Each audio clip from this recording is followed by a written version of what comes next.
So let me share my screen and see if it works for a few. Yeah. Yes, you just need to go full screen. Yeah. Right. And great. Yeah. So thank you again. So over the next 45 minutes or so, I would like to kind of impress upon this sinking commons for small-scale fishes. And I have been working in coastal India largely, but to a large extent, my field has been in the coastal Karnataka, which is the west coast of India. And so the evidences or the pointers that I'll be drawing are from this particular space. And what I would try to do is that what is happening in this coastal space, particularly how it is impacting the small scale fishes, both men and women.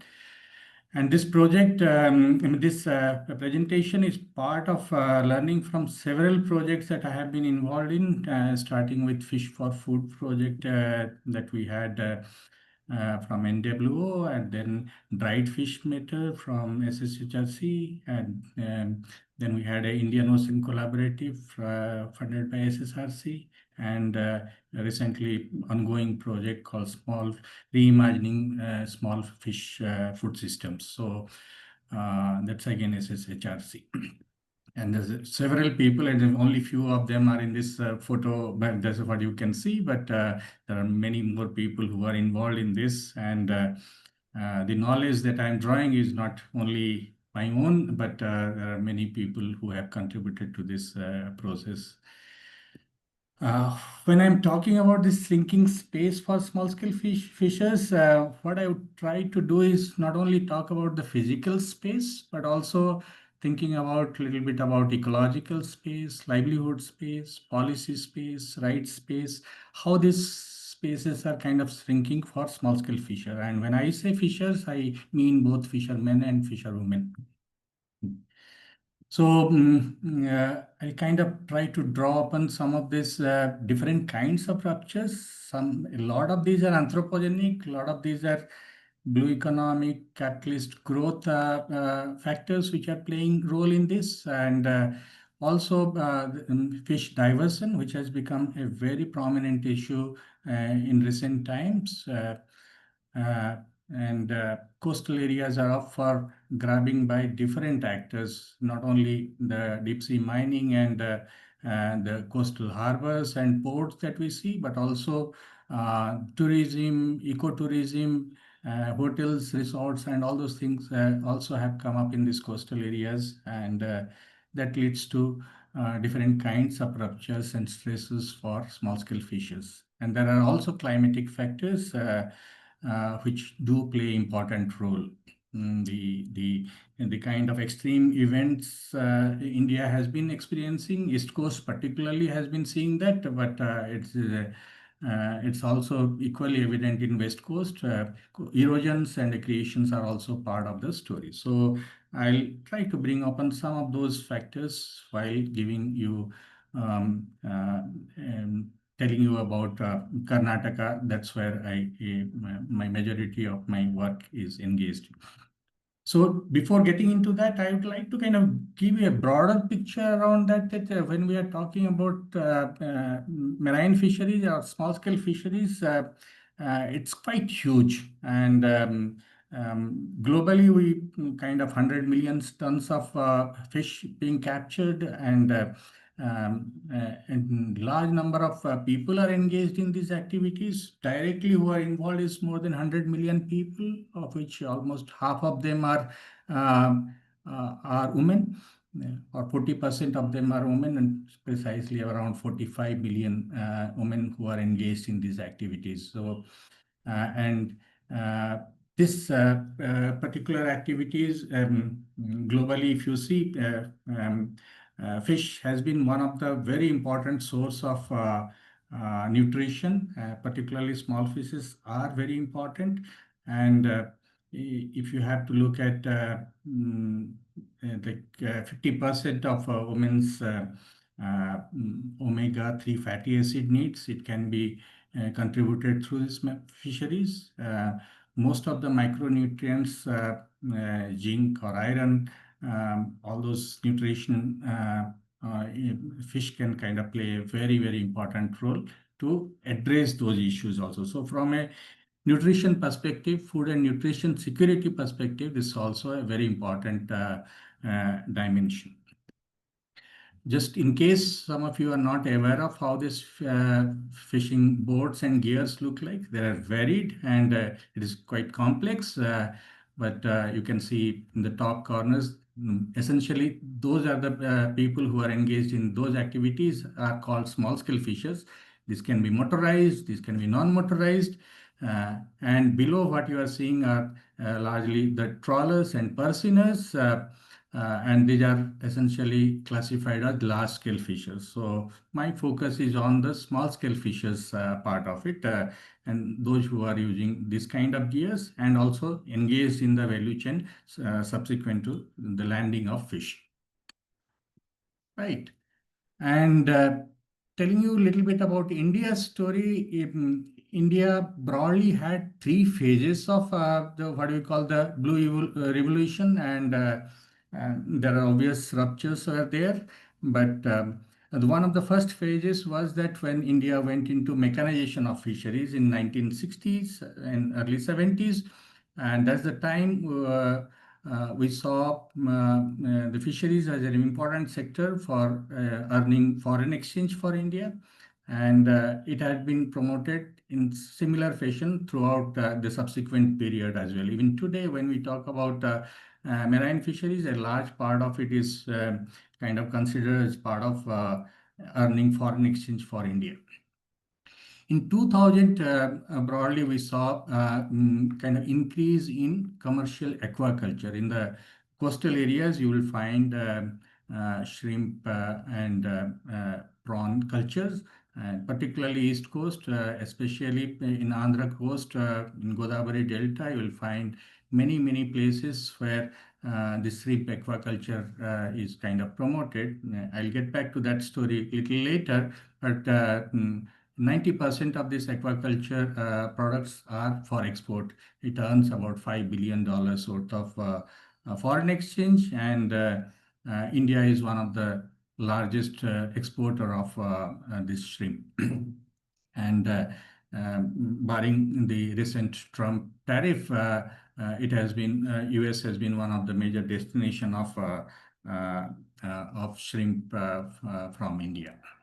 Right. And so that is the change that we have seen in 2000 and 2020 onwards. We are seeing a new kind of blue economic policies are coming. There are concerns around that. There are issues around that, which I'll kind of impress upon later.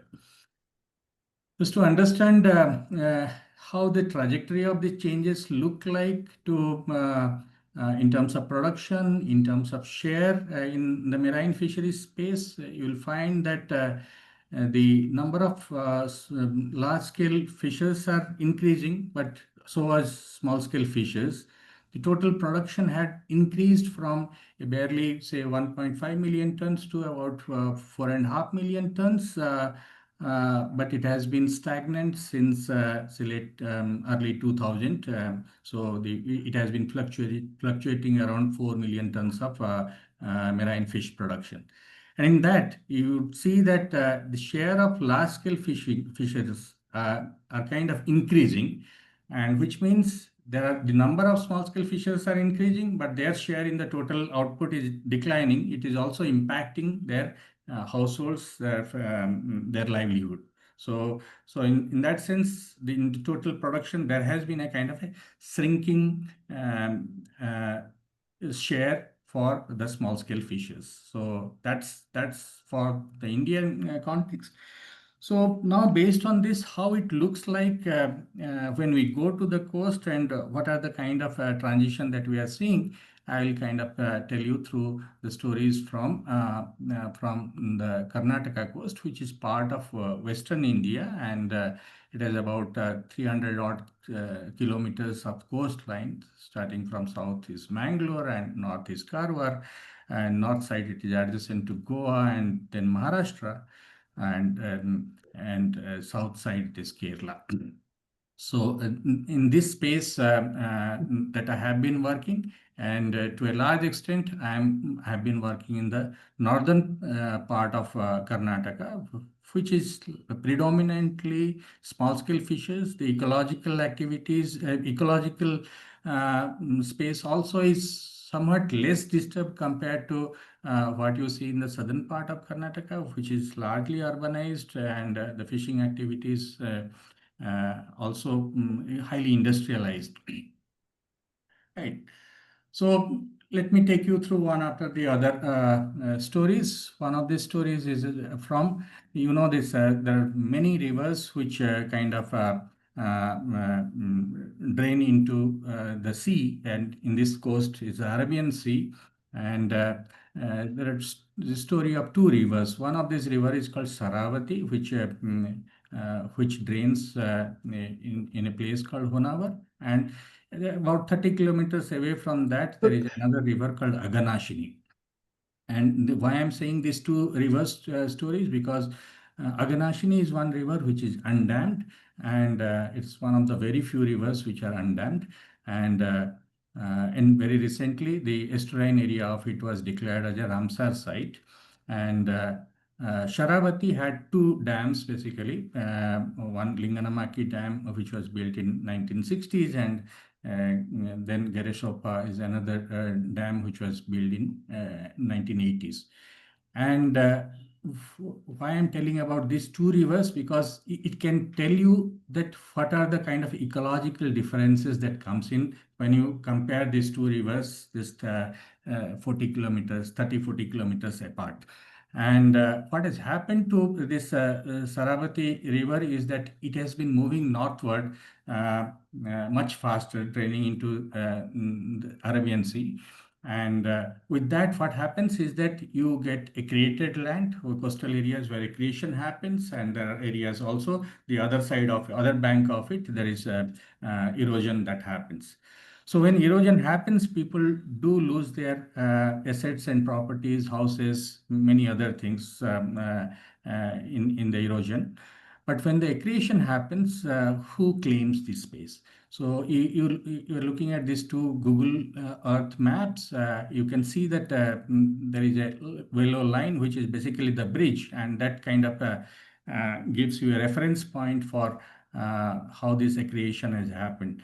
So in this particular area, there are about 90 acres of land which was created, and initially some of the small-scale fishers were using this for drying, fish drying activities. About 2,000 people, mostly women, who are involved in this particular space. But in recent years, it was kind of given to a private company called Honavar Port Private Limited, and a port has been planned here. And the people who are engaged in traditionally in fish drying activities in this accredited land, they were removed from this particular space. And not only that there are ecological changes happening, but with the ecological changes, and coastal areas are quite known for this kind of dynamism. Some of these things happens at a natural pace, but when damming kind of thing happens, this natural pace, it accelerates essentially. And there are numerous livelihood which are also kind of affected by this kind of transition that takes place, particularly the salinity level of estuarine water. When it changes, people who are dependent on this particular water space for their livelihood, particularly bivalves like oysters and other kinds of bivalves that people are engaged in collecting, they are quite sensitive to salinity level of the water. And when it changes, the bivalve kind of reproduction in this particular space also declines. And comparing Aganashini with Saravati, this dammed versus undammed river, we find that Saravati, the bivalve production in this particular space has dramatically declined, keeping many people out of their livelihood whose livelihood were dependent on this bival collection, selling it, and also selling it, the calcium deposit that comes from that to different pharmaceutical and other companies. Ports have been kind of part of these coastal areas, and harbors have been part of these coastal areas. So the new harbors being also planned in different plans, economic planning, blue economic planning. But when you see the design of these platforms, you can see this particular photograph, the platform that you are seeing. This platform height is a particular height, and this height can accommodate only large scale boats. And small scale boats, when they come here, they cannot actually access the platform. And that's what you are seeing in this particular harbor in Honavar. But this is a story of most of the harbors across the coastline of India. And the harbors are designed in a way that it keeps the small scale boats and small scale fishers out of this particular space. Right. When new ports or new harbors being constructed, also there are approach roads that is being constructed around that. A huge amount of materials and vehicular movement that happens, and we are not sure whether these roads will stay as long as it can be, or the erosion and accretion that happens, the dynamic activities of the sea can also take it out to the sea. We are not very sure about that, how the permanency of these roads, but when this kind of activity happens, what it does is actually the people who are engaged in fish drying in this coastal area, their fish gets affected by this with the dust and all those kind of things, and forcibly or voluntarily they are kind of displaced from that particular space where they have been using traditionally for fish drying activities. So this is something that you can see in this particular image, and this road is being constructed for a port, Honavar Port Private Limited, which is a company which is building a port in this particular region. Also, in recent times, varieties of tourism activities in the coastal areas is being promoted, and some of those tourism activities also are named and branded as ecotourism activities. And there is a particular company called Blue Flag, which provides a certification for ecotourism. In India, across the coast, we have about 25 such blue flag beaches which have come up. In Karnataka, there are two, and the idea behind this ecotourism is to keep this place ecologically as clean and as possible, and somewhere we have to kind of flag it as or show it as kind of that the sustainability is in place, and but the some of the realities behind that is that while trying to keep the eco-tourist place clean, we have to dump the waste that is generated from this to the other side of it, which where the tourism activities are not, and that directly impacts the community who are engaged in these coastal activities, particularly the small scale fishers. Secondly, this ecotourism places also create some kind of enclosure, and these enclosures again bars the people who have been traditionally using this space for their fishing and related activities, and there is a ticket or money that is involved which one has to pay. So the enclosures are not necessarily kind of a open common place for everybody who can pay for this pay the price for these tickets can enter into those kind of spaces. So there is an element of uh, privatization in this entire process, uh, which doesn't take into consideration the needs of the communities. And of the this blue flag beaches that have come up in Karnataka, one of those beaches also had litigations where the local communities protested against this.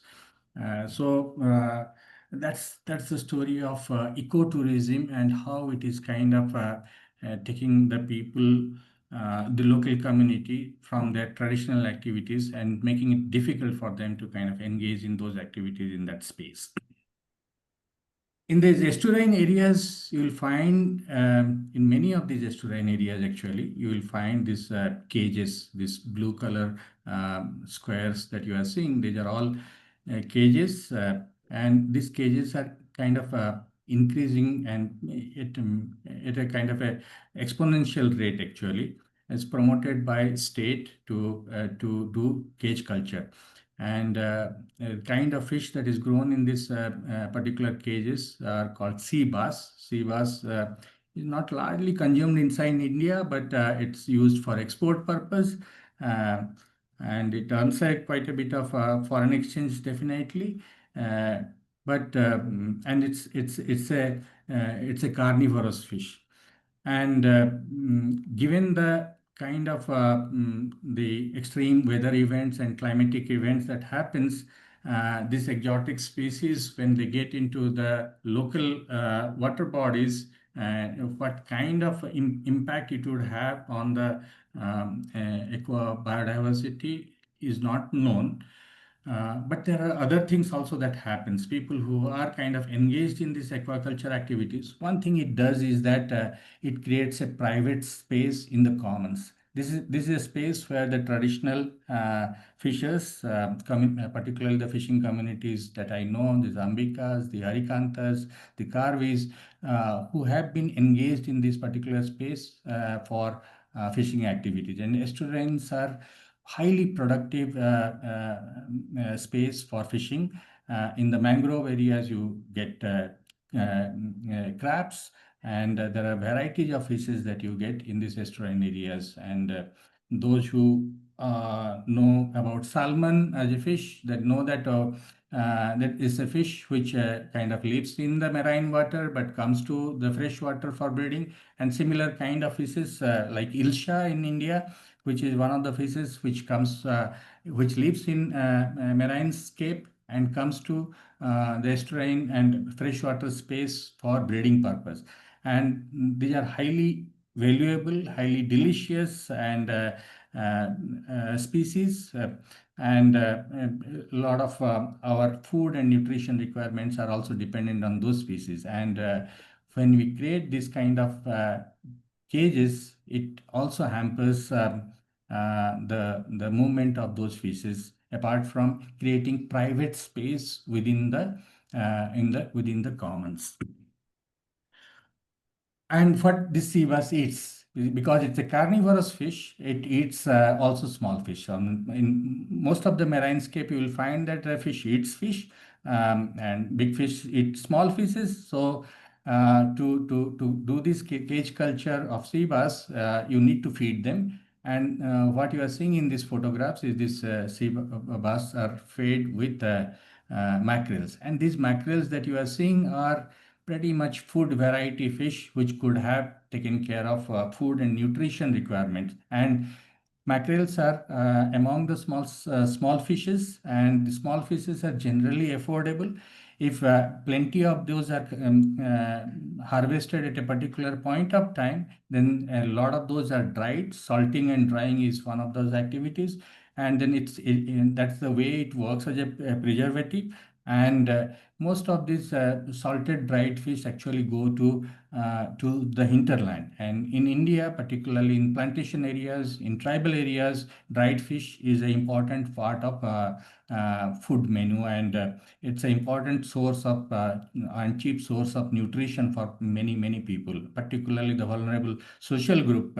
And So what we are seeing here is that affordable small fish is which is food variety fish, is fed into the sea basses, and which is essentially exported. So in the process, what we are doing is that making this affordable small fish is unavailable, and we are also simultaneously exporting nutrition, and particularly for a country like India, where the malnutrition level is pretty high.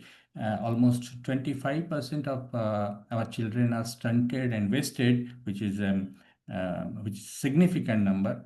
Half of our women are anemic, which is iron deficiency, and fish provides substantial part of this nutrition in such a country where a significant proportion of people who eat fish. uh, this seems like a kind of a uneven path of growth, where we are exporting nutrition, affordable nutrition, at the cost of our food and nutrition security. And this is a photograph from Karwar, which is also known for a quite a well-known tourist destination here. And this particular place that you are seeing is that it is a small patch of place. I could have taken a better photograph to explain it to you.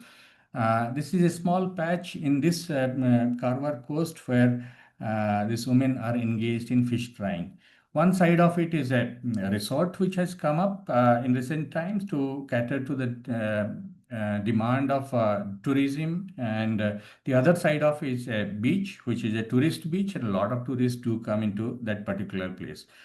And Government of India also has promoted something called Swachh Bharat Abhiyan. It's a cleanliness drive as a mission, and somehow the fishing gears, dried fish, all those things do not seem to be part of the cleanliness things. They're supposed not to be so clean, and so what happens is that when tourism has to be promoted, so the fish dryers or the fishing community who keep their gears in those places, they are also driven out of those places, because to make the space available for tourists. And this a small group of women, about 10 of them, who have been kind of you can say stubborn. They have been staying in that particular place protesting, but how long we are not sure. Till last year, that 6 months ago, that I was in that particular place, they were continuing to be there, but they are constantly under threat that whether they can continue to do their fish drying activity in that particular space or not. And Karwar, particularly, is a very well-known, thriving dried fish market. Particularly, their Sunday market is well-known, and a lot of these women's livelihood is dependent on fish drying and selling it in the Sunday bazaar or Sunday market. And They are still resisting to and sustaining there, but how long, that we are not very sure of. And then I'll come to this large scale fisher story and how indirectly it impacts the small scale fishery. One thing that you have already kind of seen in one of my very early slides, that the number of small scale fishes are much higher than the large scale fishes, but their share is shrinking compared to what large scale fishes get in. The Persian's nets are something like that. They can go kilometers and kind of uh, take the entire fish or biomass that is existing there. They can kind of bring them. Trawlers are also have nets which kind of goes to kilometers, and there are different kinds of practices. What is termed as IUU, illegal, unreported, unregulated fisheries activities. Some of those activities include bull trawling. There are two trawls who will take the net together and try to grab whatever in the biomass that is available. Bottom trawling, you use kind of heavy metals to kind of scrap the bottoms and take whatever fish that is available. And light fishing, that you put light so that fish get attracted, and accordingly you kind of put a net around that to catch all the fishes. The fish is called a school of fishes, right? So the fish normally is a very social animal, so they live together basically as a school. And And fishers know about where different kinds of schools of fishes would be coming, and accordingly they kind of cast their net and catch the fishes. But this kind of large scale fisheries activities is mindless of this particular space and school of fishes, and gets into doing something called what is the biomass catching. We are still unsure or don't know much about the biota of the marine space and how what is the interdependency of it. But when you take out a large amount of fishes of different schools, its impact on the ecosystem could be varied, which we still are unsure of and we don't know about it.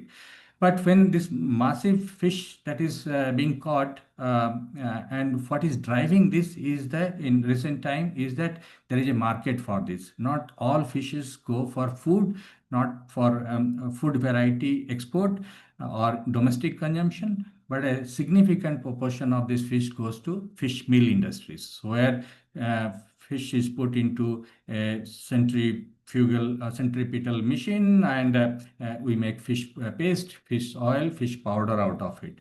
And why that demand? And that's a demand from this fish meal industry, which is kind of almost unsatiable. It looks whatever fish that comes, it kind of take it to it processing to make fish powder, fish paste, and fish oil. And in Karnataka, particularly, this number of fish meal industry in last decade has grown substantially. It is the major cluster of Mangalore is one of the major cluster of this fish meal industry. There are about 15 factories which are there in Mangalore coast, but there are more also across Karnataka coast and rest of the country's coast as well. And one particular variety of fish species I will talk about is called Indian oil sardine. As the name suggests, it has very high content of oil, and it had been one of the prize catches which is demanded by the fish meal industry. It is also a small fish which is affordable, high on nutrition, and most of the coastal community people eat sardine. It's known as matti or different other names in different local dialects. And because of its high oil content, fish meal industry has a specific demand for this particular fish, because the fish oil prices are much higher than fish paste and fish powder. And this demand for oil sardines started in 2010 around, when the fish meal industry became much bigger. And we saw around 2016 on 14 15 onwards, the Indian oil sardine catch started declining, and it reached to a stage in 2019 that there was almost a collapse of Indian oil sardine. There is some amount of revival that we see today, but the revival has not reached to the earlier level of peak. Right. And this is the fish meal industries where this fish gets into this, and why this demand. And this demand comes from uh, the India's increasing promotion of what we call shrimp aquaculture. Shrimp aquaculture has grown significantly in the last decade, little more than a decade. And Andhra coast, that is the eastern Indian coast in the Godavari Delta, is known as one of the major coasts where these aquaculture farms have grown significantly. And 90% of this shrimp is exported. And now this shrimp, this is also a carnivorous species, and it eats fish. And from where this fish comes? Comes from the marine space. This is where the small affordable fishes are turned into fish meal, then made into fish powder and fish paste, and then it goes into aqua feed. And if any of you have aquarium at your home, and if you are feeding something to this to the fishes in your aquarium, you try looking at the feed that you are giving and see, you'll find somewhere that is 22 to 25% of it is consist of fish meal, and that fish meal comes from these small fishes. So how much small fishes are required to produce the amount of the shrimp that we have been kind of producing, 90% of which we are exporting, earning about $5 billion worth of foreign exchange. Uh, and I'll come to those numbers little later, maybe in the next slide. But what is happening with this is that this small affordable fishes, which at the point of time when I was doing this kind of looking at the numbers and study, it cost about 20 to 30 rupees a kilo, which is much affordable for the nutrition.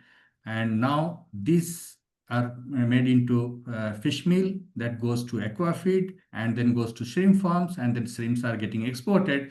And the price of it in one of these Albert Heijns in Netherlands that I saw, the price of it was you can see more than 2000 rupees. So from affordable small fish, we are kind of in the name of value addition, what we are doing is that almost an unaffordable fish export quantity shrimp, and this is not also if, affordable for a average consumer of a developed country. Right. And this particular value chain is quite a puzzle for us when we started looking at it. Number of questions that came to our mind that when fish for food, the prices are high, then why at a relatively lower prices the fishers are selling their fishes to the fish meal companies? And there are number of factors that plays a role. One is that uh, when you are not able to find enough fishes that you are looking for, then you get into different kinds of what we call illegal, unreported, unregulated fisheries activities. And you know that there is a demand for this. Segregation itself is a cost, which involves labor. So the volume and the scale works for most of these large scale fishes. And so the trawlers and purseners and the fish meal industries, they kind of go hand in hand in some ways because they know that there is a guaranteed price they can get. The fixed cost for this, the large scale boats are also pretty high. For a multi-day trawlers, they have to spend about 100,000 of more than 100,000 of rupees as a fixed cost. So they have to recover this cost.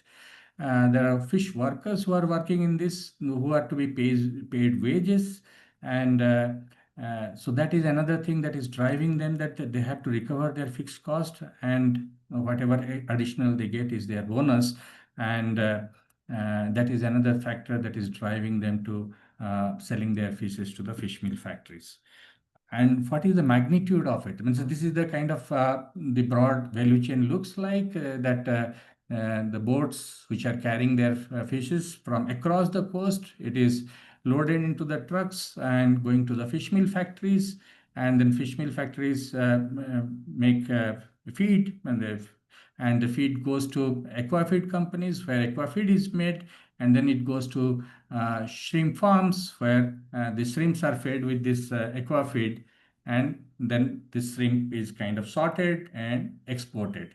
Right. So it's a kind of one way you can look at the value chain perspective, from value chain perspective. The other way you can look at it from the we are exporting affordable food and nutrition and we are losing out on that. And for a country like India, where the malnutrition levels are so high, this accounting doesn't seem to make sense. Right.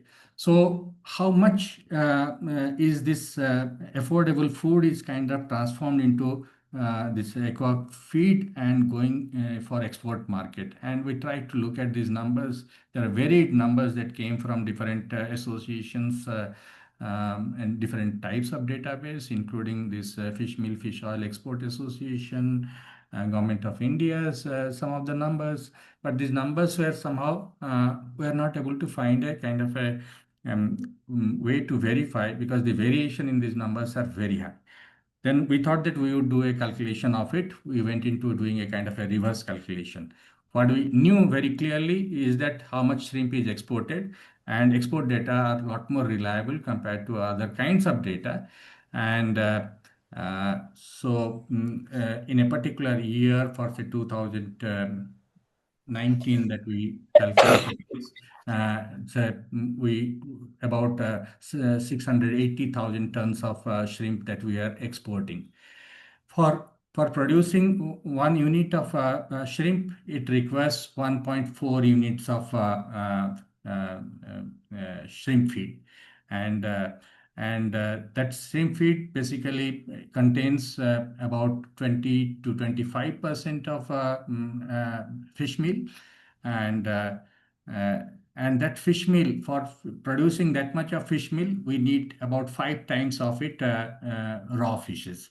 And we also included the net imports and exports into this process, and we came to a figure about 1.2 million tons of raw fish that is required to produce that much of it. 1.2 million tons. India is kind of on an average is producing about 4 million tons of marine catches, of which one third of it is going into this fish meal. And these are essentially small and affordable fishes, which are um, uh, which could have addressed the nutrition security of the coastal people, the tribals, the plantation workers, and that is what is being exported now as shrimps. So these numbers were quite. We were also equally shocked when we looked at this. Initially worked on this, but in recent times there has been lot more work that has come from different sources talking about how this fish meal, fish oil industry is creating a menace and particularly threatening the coastal and marine ecosystem and livelihoods. So more or less, I'm coming to an end to this. This Indian government particularly has been instrumental in kind of promoting this cage culture, promoting this tourism and ecotourism, promoting ports and harbors, promoting shrimp exports and shrimp culture.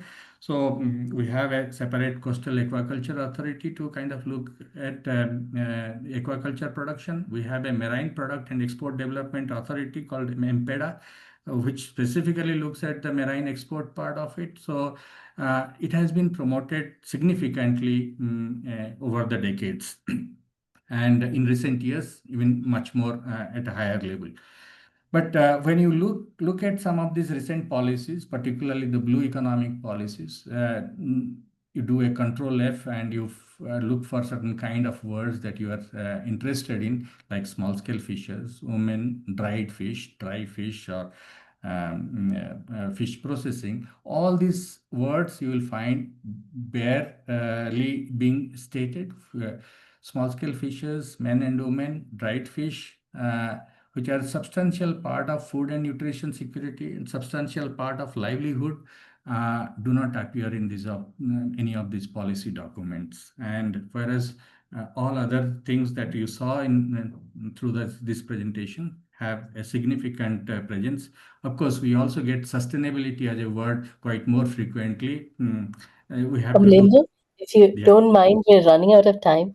So in So, another 2 minutes, I will kind of. thank So So given this situation, the possible pathway is possibly we have to think about a small scale fisheries oriented policies. We have to recognize women who are not recognized in fishing activities, particularly processing and drying. And collectivization is possibly another way to look at bring their voices together. Some minimal effort have been there, but very insignificant. It requires quite a massive effort. But along with that, what we need is that we need to think about the small fish where it is needed most. So Indian state has interesting processes to address food and nutrition security in different formats. We have Anganwadis or ICDS program. We have midday program, midday meal program in the school. We have social welfare hostels. We have community kitchens and urban canteens. So this is where if small fish and dried fish can go as nutrition, it can address the needs. At the same time, the diversion that is happening from fish from food to fish for feed, that can be addressed a little more in a meaningful way when you find a reasonable market for these products. And my utopia is that let this fish be produced by small scale fishers, let the women group process it and dry it, and let it go to these Anganwadis and schools where so that's one of the sustainable value chain, which is ecologically sustainable, livelihood wise sustainable, and food and nutrition wise also sustainable. But that's an utopia. But you have to have an utopia to kind of imagine a good system. And with that hope, I'll kind of end my presentation here. Thank you. Thank you so much, Amalinder.